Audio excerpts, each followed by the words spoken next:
وہ شاعر جس کا تعلق ایران اور ہندوستان دونوں ملکوں سے رہا ہے مسعود سعد سلمان ہے۔ اس کی عمر کا کافی لمبا عرصہ ہندوستان میں بھی گزرا اور ایران میں بھی گزرا، البتہ اس نے کافی زمانہ قید کی سختی میں بھی گزارا۔ مسعود وہ پہلا شاعر ہے جس نے ہندی اور سنسکرت کی اقسام نظم کو فارسی میں جگہ دی۔ کہا جاتا ہے کہ اس کا ایک ہندی کا دیوان بھی تھا جو اب دستیاب نہیں ہوتا ہے۔ ہندی کی اور سنسکرت کی وہ اصناف جو اس نے استعمال کی فارسی میں، وہ 12 ماسہ جس کو 12 ماہ کے نام سے استعمال کرتا ہے، بکٹ کہانی جس کو وہ شہر اشوک کا نام دیتا ہے۔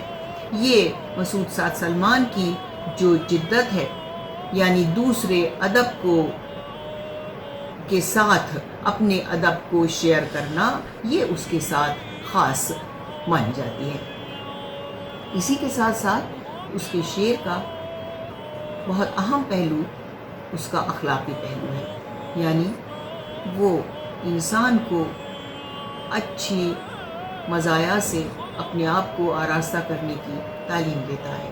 وہ اس کو دنیا میں کسی کی خوشامد نہ کرنے، کسی کے سامنے ہاتھ نہ پھیلانے کی تعلیم دیتا ہے۔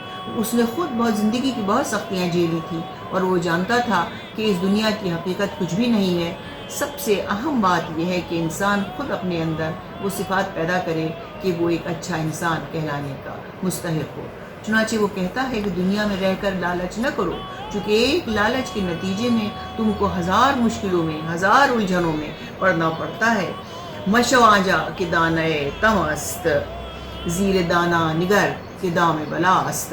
اس دانے کو نہ دیکھو، اس کی لالچ میں نہ جاؤ، اس مادی چیز کی طرف نہ لپکو، یہ دیکھو کہ اس کے نتیجے میں تم کو کن کن الجھنوں کا شکار ہونا پڑے گا اور تم سے لوگ کیا کیا فائدے اٹھائیں گے۔ اسی کے ساتھ ساتھ وہ یہ بھی ترغیب دیتا ہے، اور اس سے بہتر اس کو جاننے والا کوئی نہیں ہے، کہ خواہ انسان کی زندگی کتنی ہی سختی میں کیوں نہ گزر رہی ہو، اس کو بردباری کا، عزت نفس کا اور ہمت کا ساتھ کبھی بھی نہ چھوڑنا چاہیے۔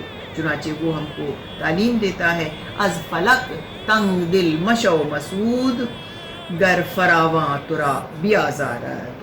اگر تجھ کو یہ دنیا بہت زیادہ تکلیف پہنچائے، پھر بھی تو آزردہ خاطر نہ ہو، افسردہ خاطر نہ ہو، اس لیے کہ تیرے اندر وہ ہمت خداوند تعالیٰ نے ودیعت کی ہے کہ جس کے ذریعے تو تمام سختیوں سے عہدہ برا ہو سکتا ہے، اور تو اسی ہمت کو اپنے اندر جگہ دے۔